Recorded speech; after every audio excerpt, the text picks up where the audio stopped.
Sa ngalan ng Ama at ng Anak at ng Espiritu Santo, Amen. ang pagpapala ng ating Panginoong Hesu Kristo, ang pag-ibig ng Diyos Ama at ang makikipagkaisa ng Espiritu Santo naway sumainyong lahat. At sumainyo rin. Tayo po ay nasa ikatlong araw ng ating pong pagsisimbang gabi. Mga kapatid, aminin natin ang ating mga kasalanan upang tayo'y maging marapat gumanap sa banal na pagdiriwang. Inaamin ko sa makapangyarihang Diyos at sa inyo mga kapatid na lubha akong nagkasala sa isip, sa salita at sa gawa at sa aking pagkukulang. Kaya isinasamo ko sa mahal na Birhen Maria, sa lahat ng mga anghel at mga banal, at sa inyo mga kapatid, na ako'y panalangin sa Panginoong ating Diyos. Kawaan tayo ng makapangyarihang Diyos, patawarin tayo sa ating mga kasalanan, at patnubayan tayo sa buhay na walang hanggan. Amen.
Manalangin tayo. Ama naming makapangyarihan, niloob mong ang iyong salita na ibinalita ng anghel ay maging taong totoo sa sinapupunan ng mahal na Birhen. Ipagkaloob mong kaming sumasampalatayang siya'y ina ng Diyos, ay matulungan niyang dumalangin sa iyo sa pamamagitan ni Jesucristo kasama ng Espiritu Santo magpasawalang hanggan. Amen.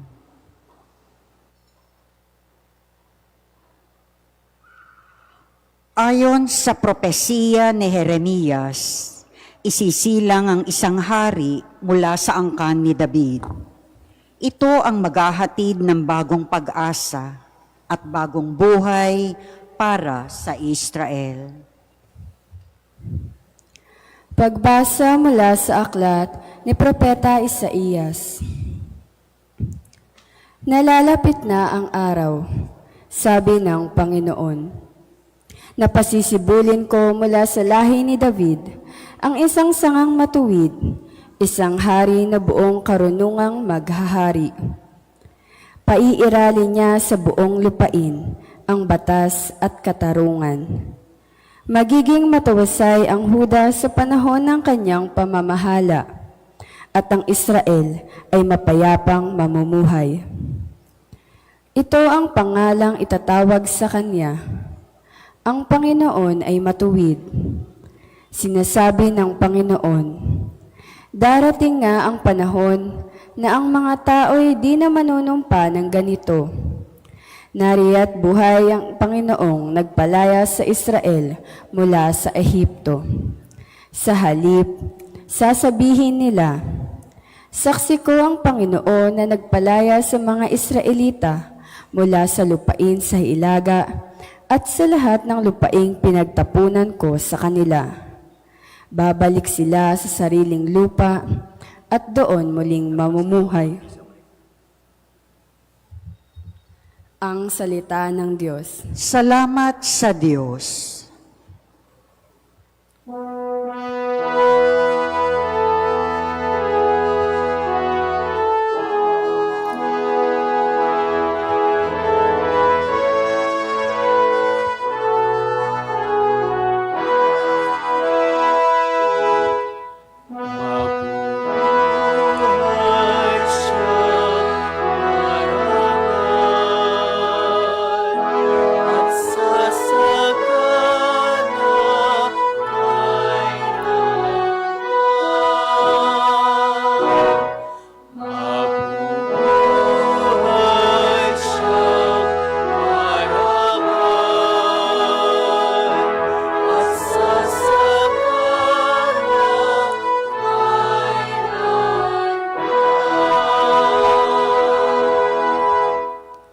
Turuan mo yaong haring humatol ng katwiran. Sa taglay mong katarungan, O Diyos, siya'y bahaginan, upang siya'y maging tapat mamahala sa iyong bayan, at pati sa mahihirap, maging tapat siyang tunay.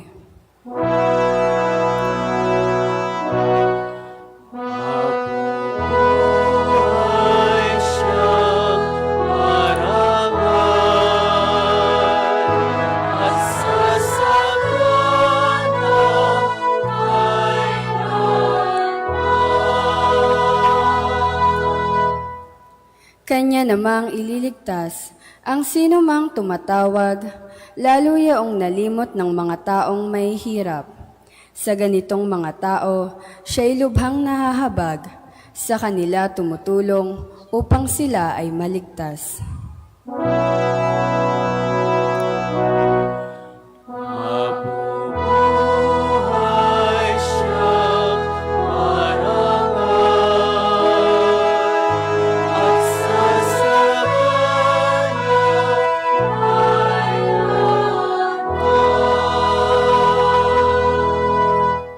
Ang poong Diyos ng Israel, purihin ang taong madla, ang kahangahangang bagay tanging siya ang may gawa. Ang dakilang ngalan niya ay purihin kailanman, at siya ay dakilain nitong buong sanlibutan. Amen. Amen.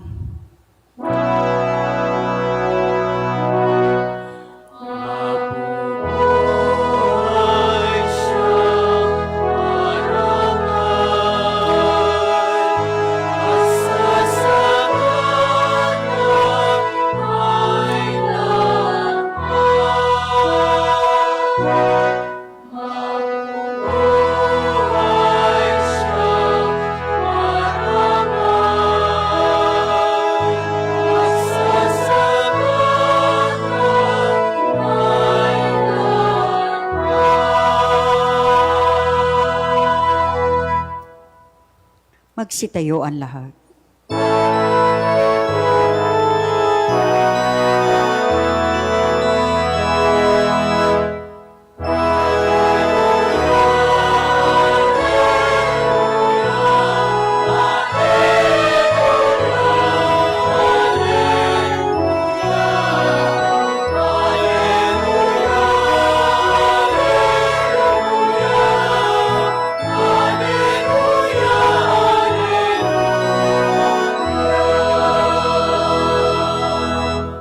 Namumuno ng Israel, nagbigay utos sa amin, halina't kami sagipin.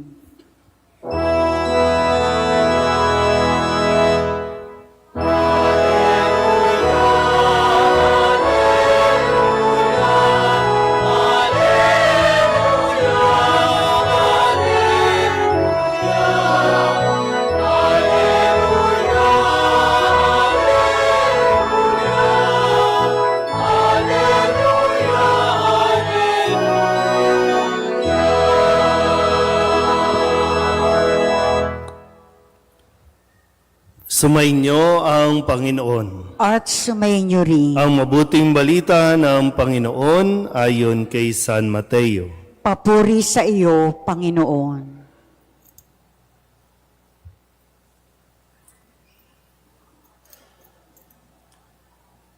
Ganito ang pagkapanganak kay Hesu Kristo. Si Maria na kanyang ina at si Jose na nakatakda ng pakasal. Ngunit bago sila nakasal, si Maria'y natagpuang nagdadalang tao. Ito'y sa pamamagitan ng Espiritu Santo. Isang taong matuwid itong si Jose na kanyang magiging asawa. Ngunit ayaw niyang mapahiya si Maria, kaya ipinasya niyang hiwalayan ito ng lihim. Samantalang iniisip ni Jose ito, nagpakita sa kanya sa panaginip ang isang anghel ng Panginoon. Sabi nito sa kanya, Jose, anak ni David, huwag kang matakot na tuluyang pakasalan si Maria, sapagkat siya'y naglihi sa pamamagitan ng Espiritu Santo. Manganganak siya ng isang lalaki at ito'y pangangalanan mong Jesus, sapagkat siya ang magliligtas sa kanyang bayan sa kanilang mga kasalanan. Nangyari ang lahat ng ito upang matupad ang sinabi ng Panginoon sa pamamagitan ng propeta. Maglilihi ang isang dalaga at manganganak ng isang lalaki, at tatawagin itong Emmanuel. Ang kahulugay, kasama natin ang Diyos. Nang magising si Jose, sinunod niya ang utos ng anghel. Pinakasalan niya si Maria, ngunit hindi ginalaw ni Jose si Maria hanggang sa maipanganak nito ang isang sanggol na lalaki na pinangalanan nga niyang Jesus. Ang mabuting balita ng Panginoon. Pinupuri ka namin, Panginoong Hesu Kristo. Palapakan natin, Panginoon.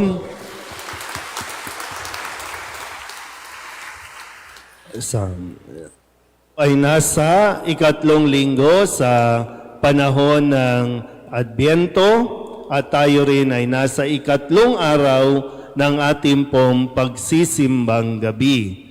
Muli, ang ating ginagawang ito na ng siyam na gabi ay katumbas ng atin po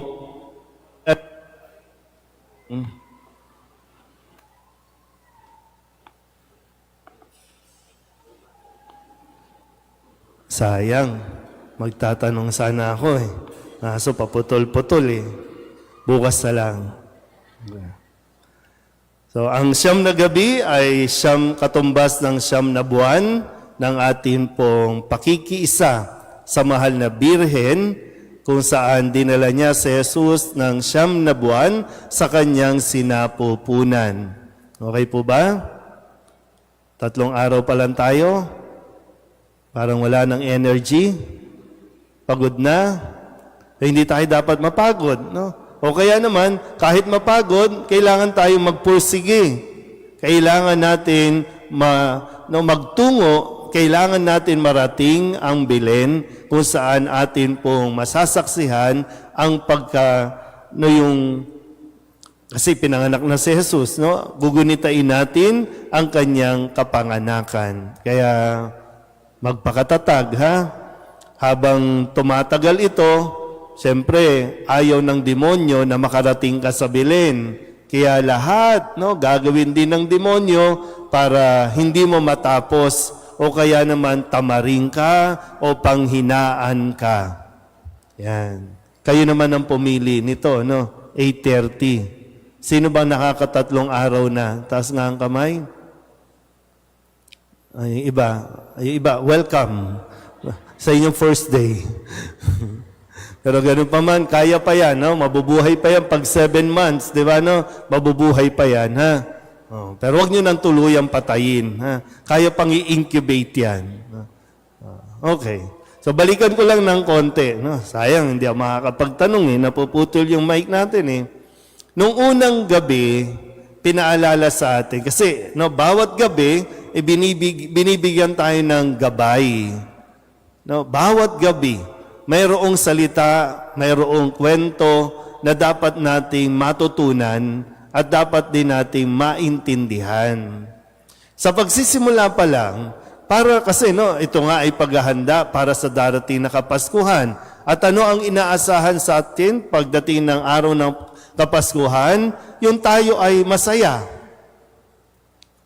Kasi mahirap naman na Paskong-Pasko, malungkot ka. Pero bakit tayo nagiging malungkot sa araw ng Kapaskuhan? Kasi unang-una, sa unang gabi, pinaalala sa atin ano ang dapat nating gawin para maging masaya ang darating na Kapaskuhan. Magsisi sa kasalanan. Humingi ng tawad. Sabihin nyo nga sa katabi ninyo, mag-sorry ka na. Kasi diba, pag hindi kayo nag-sorry, hindi kayo bati. Pag hindi kayo bati, anong saysay na magsasalo-salo kayo? Mag-aaway-aaway lang din kayo ulit. Di wag ka na munang bumili ng bagong damit, wag ka na munang bumili ng masasarap na pagkain kasi mawawalan ng saysay yan. So, kaya nga ihanda mo ang sarili mo. Ihanda natin ang sarili natin. Kaya ba natin? Gusto ba natin maging masaya, maging maaliwalas, ang darating na Kapaskuhan?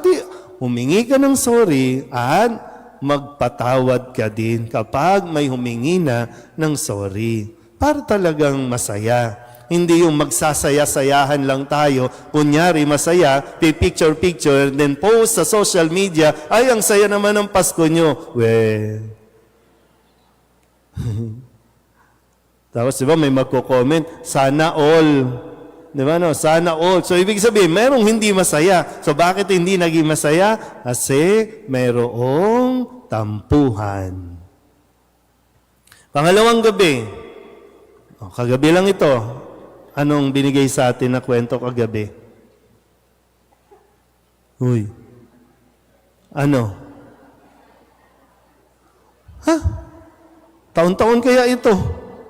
Tandaan nyo, tuwing December 17, ito ang kwento, yung salin lahi, di ba yung napakahabang pangalan na binibigay sa atin? Yung lahing pinanggalingan ni Jesus. Na isang paalala din na, alam nyo, wala tayong magagawa sa mga nangyari sa pamilya natin nung nakalipas. Hindi nga natin alam anong nangyari dun sa lolo't lola mo. Hindi mo na alam yan. Pero kung naikwento, kung naibahagi, naipasa, pwedeng may natutunan tayo. Kaya lang, laging pinuputol natin ang ating ugnayan. Kung pwede nga lang, kalimutan na natin yan Lalo pa kapag yung magulang mo naghiwalay, magulang mo nagkanya-kanya, ikaw nabubuhay ka sa samaan ng loob, sa galit, kasi nagkaroon ng kanya-kanyang pamilya, ikaw naiwan. Paano ka nga ba magpapasko? Kaya lang, pinapaalala din sa atin na ipinanganak ka at ginusto ng Diyos na ipanganak ka sa mundong ito. Para. Kaya nga, kapag natutunan mo yon, pwede mong itama. Pwede mong wag nang ulitin ang pagkakamali nila. Naintindihan ba? Kasi kung mabubuhay ka sa galit, minsan hindi niyo ba napapansin? Yung ayaw na ayaw mo, ikinagagalit mo sa kanila, sa ugali nila, sa ginawa nila, di mo ba napapansin? Papunta ka na rin doon. Di mo ba nakikita yon? Nagalit ka sa tatay mo kasi ng babae. O, nakakailang girlfriend ka na? Nakakailang boyfriend ka na? Di mo nakikita? Yan. Kaya, gandang babalikan natin. Hindi mo na wala ka nang magagawa doon. Pero ikaw, may magagawa ka pa ngayon. Bubuo ka na rin ng pamilya. Magkakaroon ka ng sarili mong pamilya. So, anong gagawin mo ngayon? Gagayahin mo ba sila? O itatama mo at sisikapin mong maibigay kung ano ang hinihingi sa isang pamilya? Okay pa tayo? Okay. Ngayon, pangatlo. So, babalikan natin. Mag-focus tayo doon sa pinakahuling binanggit kagabi. Ang sabi, yan si Jacob na ama ni Jose na asawa ni Maria na ina ni Jesus. So si Jose ang pinakahuling pangalan bago si Maria. So ngayon, ito ngayon ang kwento ni Jose. Hindi ito naging madali para kay Jose na aakuin niyang maging asawa ni Maria at maging ama ng anak ni Maria na hindi naman niya ginalaw si Maria, iningatan niya si Maria hanggang sa araw na sila ay makasal, pero ngayon ay nagdadalang tao na. Nakarating na sa kanya yung chismis. Si Maria buntis. O anong, sabi dito, napakabait naman ni Jose. Kaya nga, isang matuwid na tao itong si Jose. Bakit ganyan? Bakit ginawa ni Maria sa kanya yan? At nung panahong iyon, kapag ang isang babae na huling buntis nang hindi pa sila ikinakasal, ibig sabihin, pumatol ito sa iba. At kapag nabuntis ang isang babae na wala pang asawa, babatuhin ito ng taong bayan hanggang sa siya ay mamatay. Ay ngayon, ang daming nabubuntis. Magbatuhan kaya tayo dito, no? Wala namang asawa, pero buntis. Balik tayo, balik. Gusto ko lang damahin natin yung nararamdaman ni Jose, no? Mahirap ito para kay Jose. Kaya nga, pero mas nanaig kay Jose ang pagiging matuwid. Pag sinabing matuwid, kung ano ang mas mabuti at sa ikakabuti ng lahat.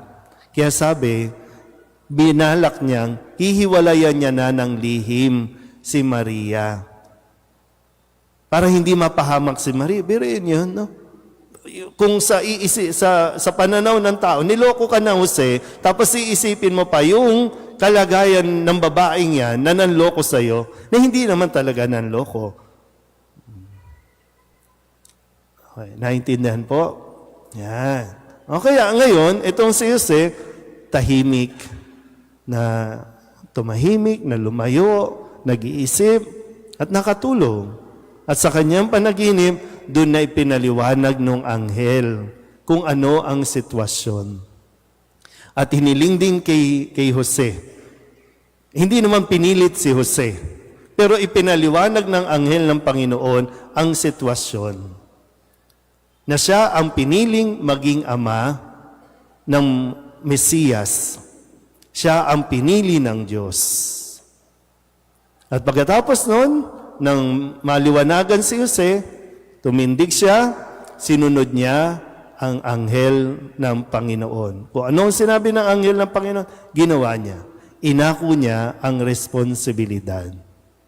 Pinakasalan niya si Maria, minahal niya si Maria, iningatan niya ang kanyang mag-ina. Yan ang kwento ni Jose. Na magandang mas maunawaan din natin. Baka lang, no? Mas madalas kasi, nagtatampo tayo sa mga tatay. Ha? Madalas yan. Kahit nga yung mga tatay, may tampo pa yan sa tatay nila eh. Kasi yung mga tatay, talagang, minsan ang hirap din ispelingin kasi tahimik. Hindi nagsasalita eh. Pero baka lang, mas maintindihan lang natin, maunawaan natin yung kanilang pinagdadaanan. Baka ang mga lalaki kasi, ang mga tatay, siyempre may plano yan. Katulad ni Jose, may plano. Pero hindi nangyari ang plano niya kasi may plano ang Diyos. Buti na lang naintindihan niya na mas maganda ang plano ng Diyos kesa sa kanyang plano. O ngayon, sa atin, yung mga tatay natin, may mga plano yan. Baka lang nabuhay pa sa, na-frustrate yan. Alam mo yun, yung gusto kasi niya maibigay yung isang pwedeng marangyang buhay para sa inyo, pero hindi pa nangyayari. Kaya lang, hindi niya naman masabi, nananahimik lang. At dahil sa pananahimik, akala mo malayo ang loob sa iyo, akala mo, at kadalasan, o karamihan, idinadaan sa pag-inom. Di ba, no? Kaya maganda, anong ginawa ni Jose? Hindi niya maintindihan yung nangyayari. Bakit ganun? Ito ang plano ko, papakasalan kita, ititira kita sa bahay na ito, iingatan kita. Anong ginawa ni Jose? Nanahimik. At sa kanyang pananahimik, doon niya naintindihan kung ano ang nangyayari.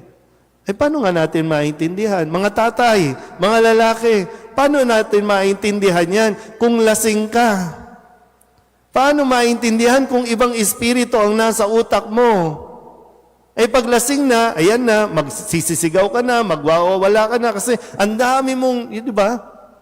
Yung sa loobin mo, na ilalabas mo, kaya lang galit ka eh.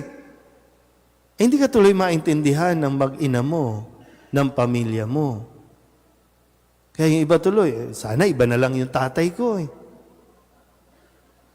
Pero sana, sa mga anak, subukan mo intindihin, may pinanggagalingan ang tatay mo. Meron yan. Baka kailangan lang talaga ng heart to heart. Baka kailangan lang talagang masundot mo yun eh. Bakit ba? Kasi baka pwedeng sabihin na okay naman tayo eh. Kahit hindi nangyari yung plano mo, yung gusto mo, okay naman tayo eh. Pwede naman tayo maging masaya. Baka pwede niyong matulungan.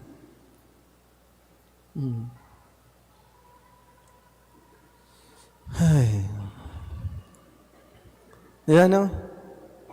Ibang mga tatay, pag nasa abroad, nag-abroad yan, di ba? No? Nag-abroad yan para sa inyo. Kasi gusto niya kayo mapag-aral sa magandang eskwelahan, mapadalan kayo ng mga, kahit na sabihin mo, hindi yun ang kailangan mo eh. Kaya lang, yun kasi yung gusto niya bilang ama, gusto niya ito maibigay sa inyo yung the best. Yan, dahil medyo mas nangibabaw yung tampo, yung nagkaroon ng pagkukulang, ayun, nagkaroon ng ibang pamilya sa abroad. Yan, nasaktan na naman tayo. Nasaktan ka na naman, parang nabigo. No? Pero ngayon, nasa tamang gulang ka na, medyo kailangan lang lawakan ng pangunawa. Lawakan mo pangunawa mo. Kaya ikaw naman ngayon, nagkamali sila, nagkamali siya, uulitin mo ba ang pagkakamaling yan? Magpapamilya ka na rin. Gagawin mo ba yon? Ano ba mas maganda? Ayusin mo ang buhay mo o magrebelde ka at ipakita mo sa kanila na dahil sa kanila kaya ka nagkaganyan? Dahil ang totoo, dahil sa iyo yan, kaya ganyan ang buhay mo. Pagkakamali nila yon, may pagkakamali ka rin. Gumagawa ka rin ng sarili mong pagkakamali. So, hindi natin pwede isisi doon. Pero baka lang po, no, matulungan tayo ni San Jose sa kanyang pinagdaanan, na pinagdaraanan din ng karamihan ngayon. Yung mga tatay, ipagdasal natin sila kay San Jose. Ipagdasal mo. Baka hindi pa kasi nagigising. Di ba? Kasi si Jose, sabi, nang magising si Jose, ibig sabihin, nagliwanag na ang kanyang kaisipan. Baka kasi yung mga tatay ninyo, hindi pa nagigising. Kailangan yung gisingin. Ipagdasal nyo. Imbis na magalit kayo, mabuhay kayo sa galit, at isumpa nyo ang tatay nyo, ipagdasal nyo. Hindi ko sinasabing tama yung ginawa nila. Nagkamali yun. Totoo naman yun, nagkamali. Pero bilang asawa, bilang anak, ipagdasal mo pa rin siya. Kasi nabuhay ka naman. Hanggang ngayon, buhay ka pa, di ba? Ay, hirap ba? Kakayanin naman yan, no? Kakayanin yan. Pwedeng, baka kailangan pa ng konting panahon, pero kakayanin niya. At kailangan yung magharap. Kailangan mo rin tong harapan. Baka lahat naman tayo kailangan ng magising, tumindig, at sundin natin kung ang sinasabi ng ating Panginoon. Amen?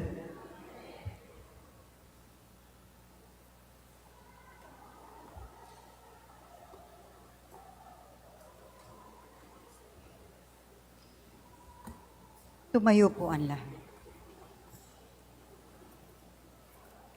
Naranasan ng tao ang awa at pag-ibig ng Ama sa katauhan ni Jesus na Emmanuel, ang Diyos na sumasa atin. Buong pagtitiwala nating ilapit sa Kanya ang ating mga pagsusumamo at panalangin. Ang ating itutugon, Panginoon, dinggin mo ang aming panalangin. Panginoon, dinggin mo ang aming panalangin. Nawa ang mga pinuno ng simbahan at ng bayan ay manatiling matatag at nagtitiwala sa Panginoon sa kabila ng kahirapan at mga pagsubok. Manalangin tayo sa Panginoon. Panginoon, dinggin mo ang aming panalangin. Nawa ang mga ama ng bawat pamilya ay maging katulad ni San Jose na matuwid, nangalaga kay Maria at naging bukas sa kalooban ng Diyos. Manalangin tayo sa Panginoon. Panginoon, dinggin mo ang aming panalangin. Nawa ang mga kabataan ay matuto sa halimbawang ipinakita ni na Maria at Jose na kumilala kay Jesus bilang sentro ng kanilang buhay. Manalangin tayo sa Panginoon. Panginoon, dinggin mo ang aming panalangin. Nawa maibsan ang kalungkutan ng mga Pilipinong malayo sa kanilang tahanan at pamilya ngayong Pasko. Sa tulong ng mga panalangin at pagmamahal ng kanilang mga mahal sa buhay. Manalangin tayo sa Panginoon. Panginoon, dinggin mo ang aming panalangin. Nawa sa pagsapit ng Pasko ay maranasan namin ang kapayapaan, pagkandili at kasiyahan na dulot ni Jesus, ang aming manliligtas at Emmanuel. Manalangin tayo sa Panginoon. Panginoon, dinggin mo ang aming panalangin. Idulog din natin sa Panginoon ang ating mga personal na kahilingan at mga panalangin para sa ating mga pamilya, kasama din ang mga kahilingan ng mga nanonood sa online. Lahat ng mga misang pasasalamat, special na intensyon, agarang paggaling ng mga may sakit, tang lahat ng mga kaluluwa na inihiling na ipagdasal sa misang ito. Ang lahat ng ito inihiling namin sa ngalan ni Kristo ang aming Panginoon. Amen.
Magsitayo ang lahat.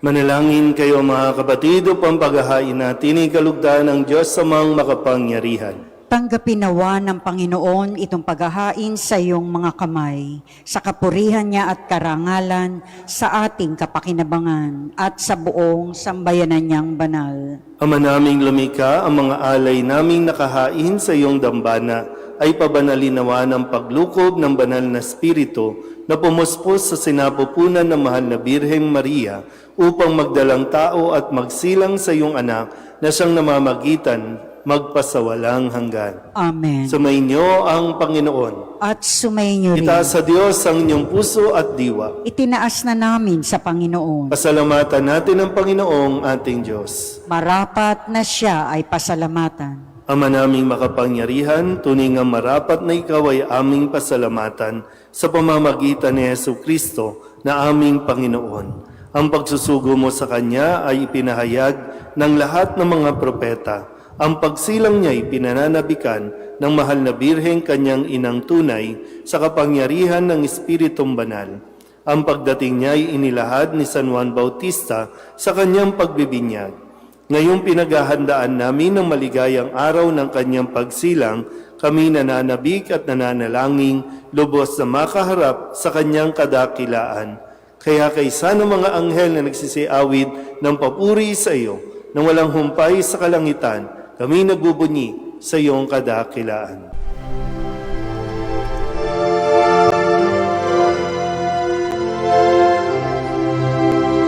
Santo, Santo, Santo, Panginoong Diyos makapangyarihan, napupuno ang langit at lupa ng kalwalhatian mo. Hosana sa kaitaasan, pinagpalang na paririto sa ngalan ng Panginoon. Hosana sa kaitaasan.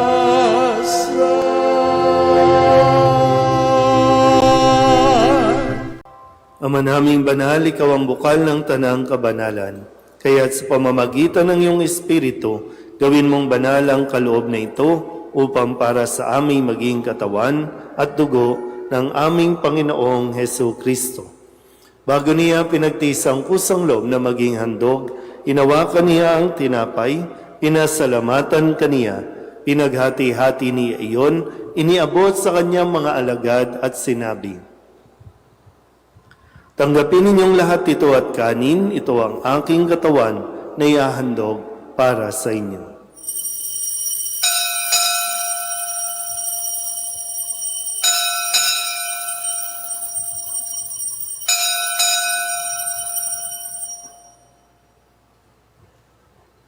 Gayun din naman nang matapos ang hapunan, inawakan niya ang kalis, muli kaniyang pinasalamatan.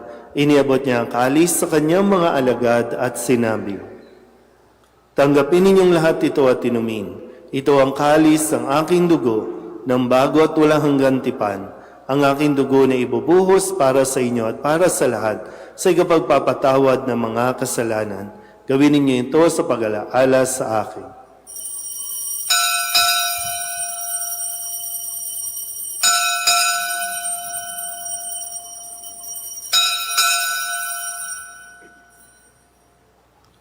Ipagbunyi natin ang misteryo ng pananampalataya.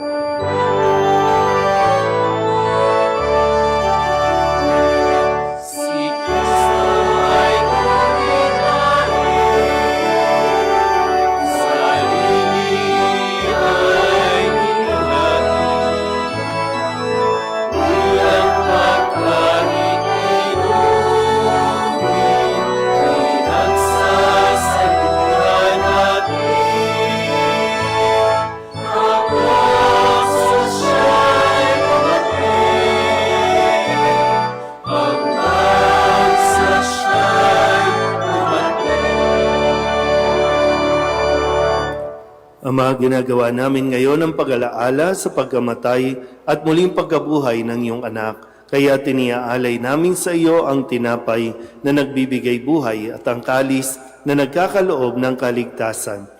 Kami nagpapasalamat dahil kami iyong minarapat na tumayo sa harap mo para maglingkod sa iyo. Isinasamo namin kami magsasalo-salo sa katawan at dugo ni Kristo ay mabuklod sa pagkakaisa sa pamamagitan ng Espiritu Santo. Ama, lingapin mo ang iyong simbahang laganap sa buong daigdig. Huspusin mo kami sa pag-ibig kay San Leon na aming Papa at ni Jose na aming Obispo at ng Tanang Kaparian. Alalahanin mo rin ang mga kapatid naming nahimlay na may pag-asang sila'y muling mabubuhay, gayon din ang lahat ng mga pumanaw. Kawaan mo sila at patuloyin sa iyong kaliwanagan. Kawaan mo at pagindapating kaming lahat na makasalo sa iyong buhay na walang wakas. Kaysa ng mahal na Birhen Maria na Ina ng Diyos, ng kanyang kabiyak ng pusong si San Jose. Kaysa ng mga apostol at ng lahat ng mga banal na namuhay dito sa daigdig ng kalugod-lugod sa iyo, may pagdiwang nawa namin ang papupuri sa ikararangal mo sa pamamagitan ng iyong anak na aming Panginoong Heso Kristo.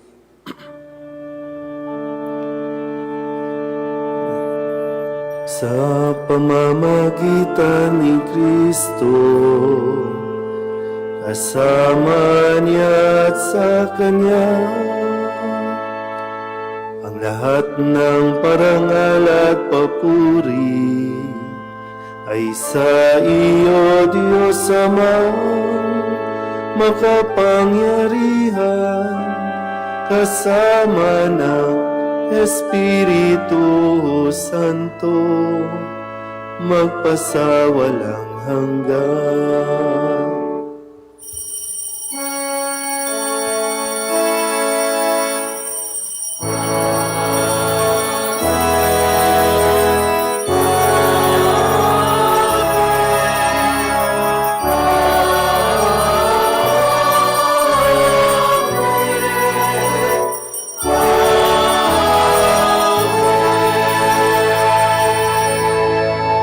Sa tagbabili ng mga nakagagaling na utos at turo ni Jesus sa Panginoon natin at Diyos, ipahayag natin ang lakas loob.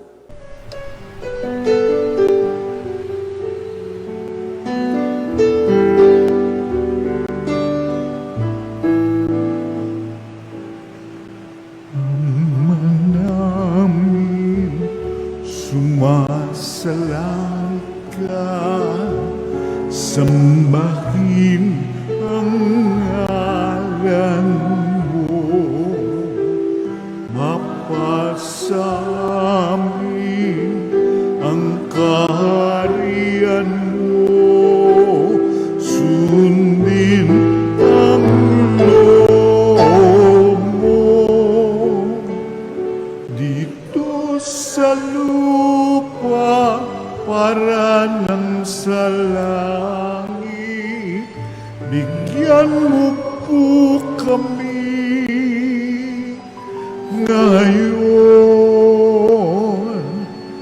ng aming kakanin sa araw-araw at patawarin mo kami sa aming mga sala para ng pagpapatawan namin sa nagkakasala sa amin, at huwag mo kaming ipagdulot sa tukso,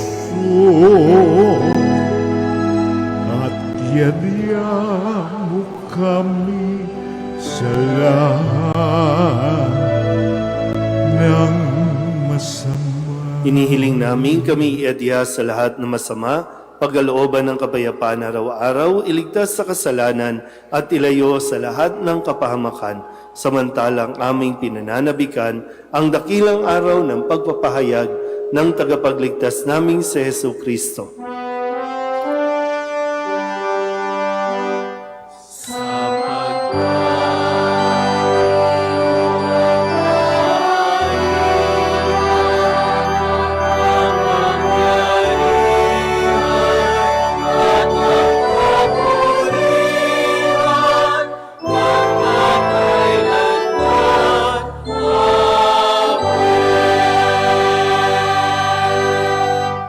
Panginoong Hesu Kristo, sinabi mo sa iyong mga apostol, kapayapaan ang iniiwan ko sa inyo, ang aking kapayapaan ang binibigay ko sa inyo. Tunghayan mo ang aming pananampalataya at huwag ang aming mga pagkakasala. Pagkalooban mo kami ng kapayapaan at pagkakaisa ayon sa iyong kalooban, kasama ng Espiritu Santo, magpasawalang hanggan. Amen. Ang kapayapaan ng Panginoon ay laging sumainyo. At sumainyo rin. Bigayan po tayo ng kapayapaan sa isa't isa.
Ito ang kordero ng Diyos. Ito ang nag-aalis ng kasalanan ng sanlibutan. Mapalad ang mga inaanyayahan sa kanyang piging. Panginoon, hindi ako karapat-dapat na magpatuloy sa iyo. Ngunit sa isang salita mo lamang ay gagaling na ako.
Manalangin tayo.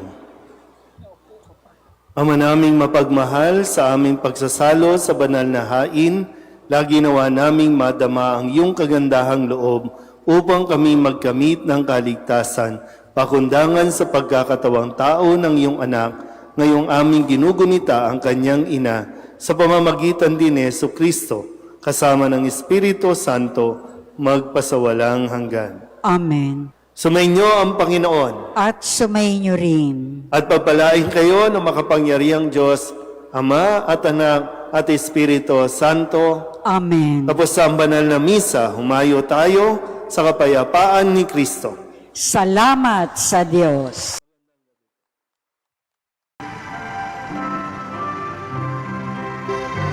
Nuestro Padre Jesus Nazareno, sinasamba ka namin, pinipintungo ka namin, aral mo ang aming buhay at kaligtasan. Nuestro Padre Jesus Nazareno, iligtas mo kami sa kasalanan. Ang krus mong kinamatayan ay sagisag ng aming kaligtasan. Nuestro Padre Jesus Nazareno, dinarangal ka na amin. Nuestro Padre Jesus Nazareno, nilulwalhati ka namin.